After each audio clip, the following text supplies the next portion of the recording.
하나님 앞에 나오게 하심에 감사드립니다. 하나님, 특별히 하나님께서 이 광주 동산교회를 사랑하시고 정말 이곳에 당신의 핏값으로 교회를 세우시고 우리를 당신의 교회 되게 하심에 감사드립니다. 이 예배 가운데 주께서 함께하여 주시옵고 하나님이 주시는 은혜들을 풍성히 누리며 나아갈 수 있게 붙잡아 주시옵소서. 특별히 우리 담임 목사님 영권에 강건하게 붙잡아 주시오며 하나님의 일을 하는데 조금도 부족함이 없이 건강함과 모든 것들을 주께서 함께하여 주시기 원합니다. 영적으로 충만하게 하여 주시고 그 가정에 늘 건강하게 든든하게 서갈 수 있게 붙잡아 주시옵소서. 하나님, 우리 하영선 권사님 하나님 아버지 스스로 회복차 있는데 하나님께서 쾌차하게 하셔서 정말 이전에 나와서 하나님 앞에 영광을 돌리며 우리 모두 함께 기쁨을 누리며 나아갈 수 있게 주여 붙잡아 주시옵소서. 또한 교회의 아버지여 이곳저곳에서 늘 섬기고 헌신하는 우리의 모든 성도님들 늘 함께하여 주시고 그 가정에도 주님께서 늘 축복의 축복으로 더하여 주시옵소서.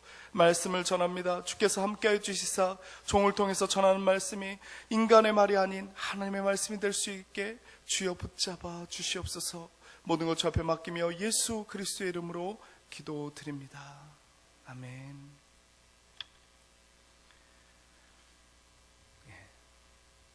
오늘 14장에 나오는 말씀은 제가 지난주에 마태복음 26장에 나오는 말씀하고 거의 내용이 비슷합니다. 그때는 성경에 나온 인물들을 중심으로 말씀을 보았는데 오늘은 우리가 예수 그리스도께서 나를 위하여서 십자가를 지심에 대해서는 그것이 나의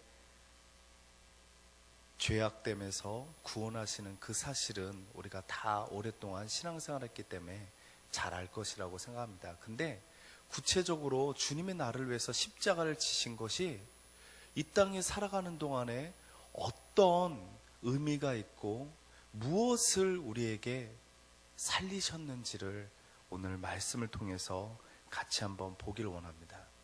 오늘 말씀은 특별히 예수님께서 십자가를 지시기 전에 잡히시고 그것을 통해서 예수님이 구약시대에 쭉 이야기했던 하나님의 뜻을 이루어가는 것을 보게 됩니다.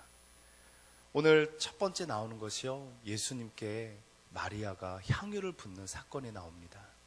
근데 그 향유 사건에 사람들은 다 오해를 해요. 그 비싼 향유를 차라리 팔아서 가난한 사람들을 도와주면 좋겠다, 그런 오해를 할 때 예수님께서 하시는 말씀이 무엇이냐면 이것이 나를 장사 지낼 예표라고 말씀하시면서 이 제자들과 함께 유월절 그 의식을 함께 치르기 위해서 한 집을 찾게 됩니다.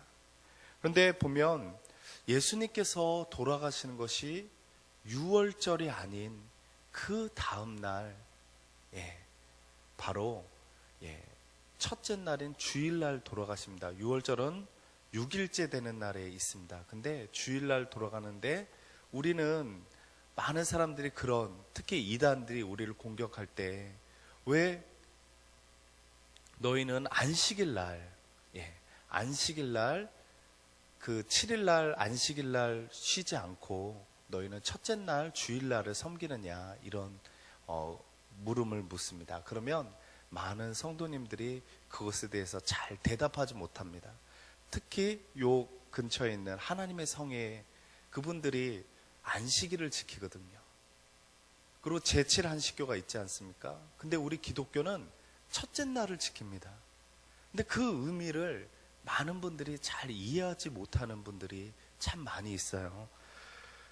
근데 오늘 보면은요, 6월절에 보면 6월절이 특별히 주는 의미가 있습니다. 그것은 무엇이냐면 해방입니다. 어디로부터 해방이죠? 애굽 땅에서 이스라엘 백성들이 400년 동안 종노릇하면서 생활하지 않습니까? 그곳에서 바로 해방을 시키는 사건이 바로 이 6월절입니다.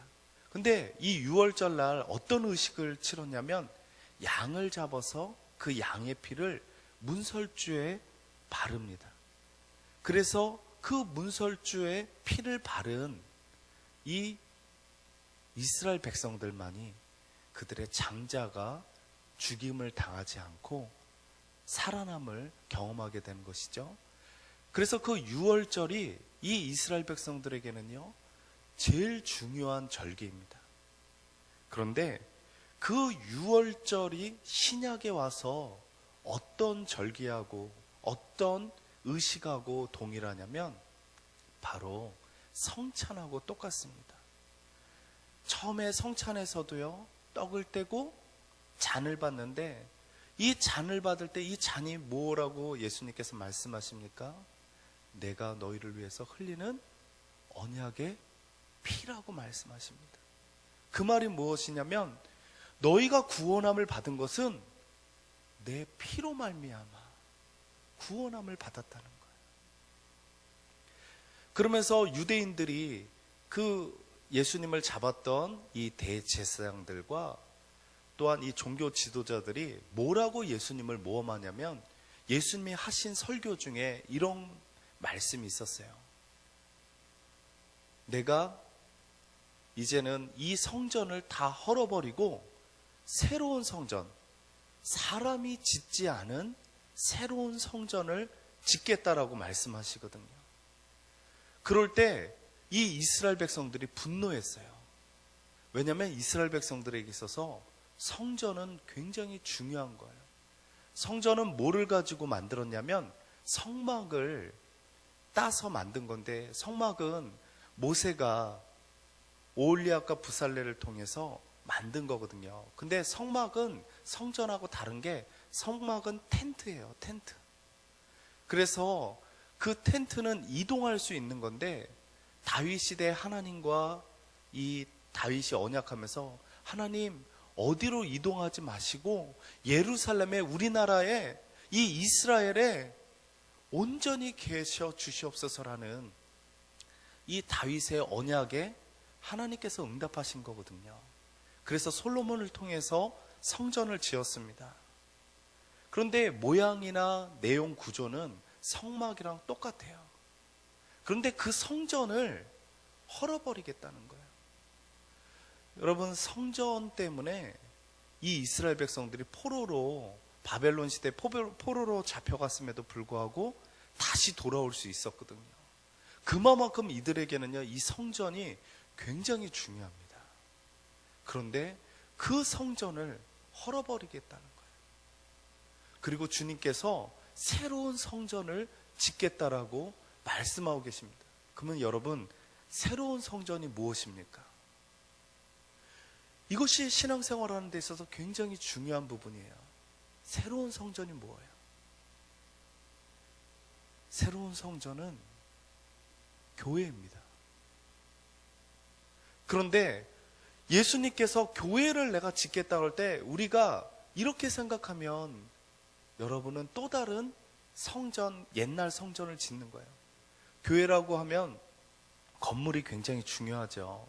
그런데 건물만이 아니라 교회의 가장 중요한 것은 무엇이냐면 바로 예수 그리스도를 고백하는 그 신앙의 사람들이 이렇게 모인 곳이 바로 교회입니다.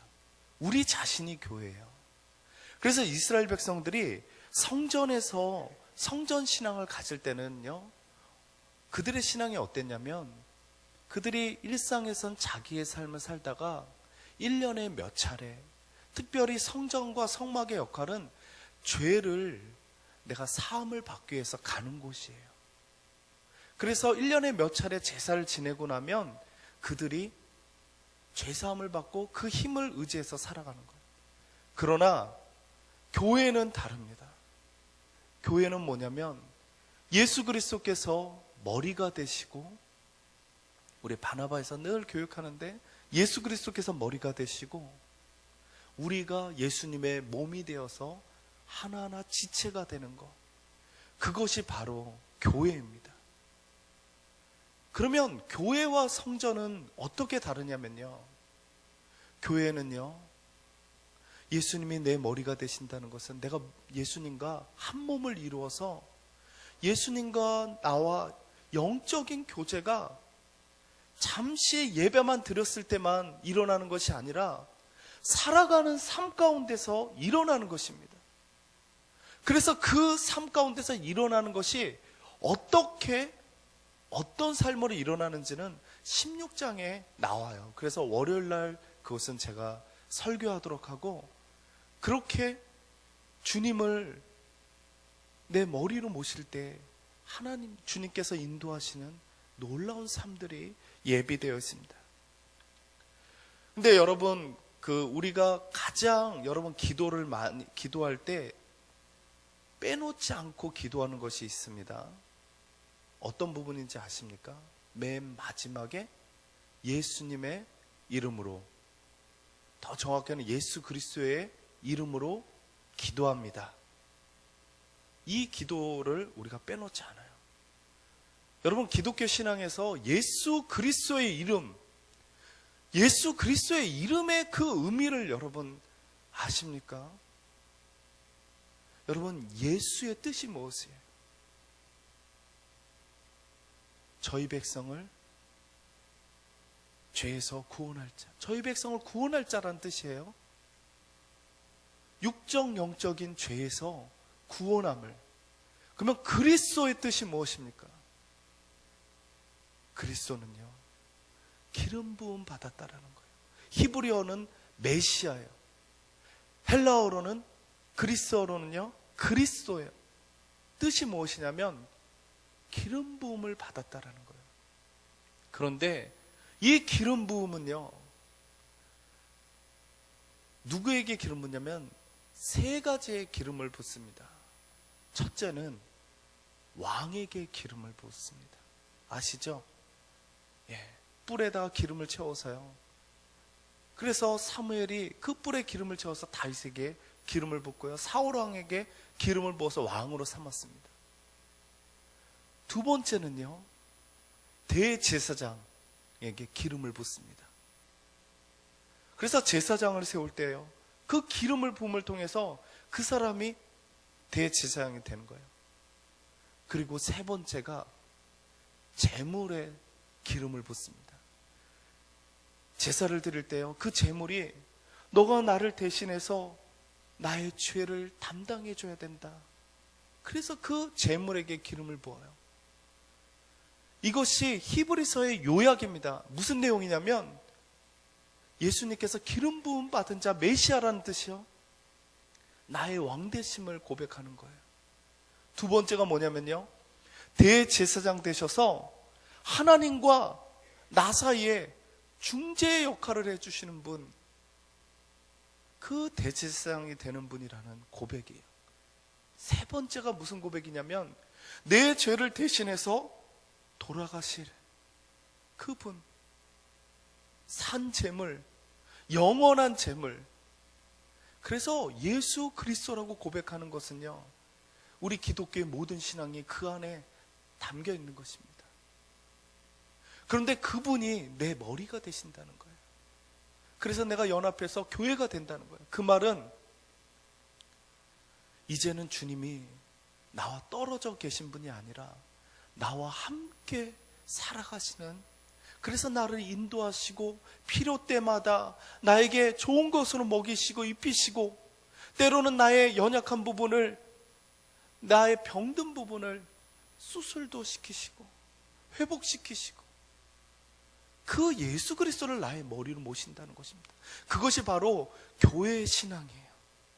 성전 신앙은 내 죄만을 고백하고 죄만을 해결되는 문제 속에서 살아간다면, 교회의 신앙은 무엇이냐면 내 죄가 해결되고 예수 그리스도로 말미암아 그분과 더불어 살고 그분과 내가 한 몸을 이루어서 하나님의 자녀로서 살아가는 것입니다. 이것이 바로 교회의 신앙입니다.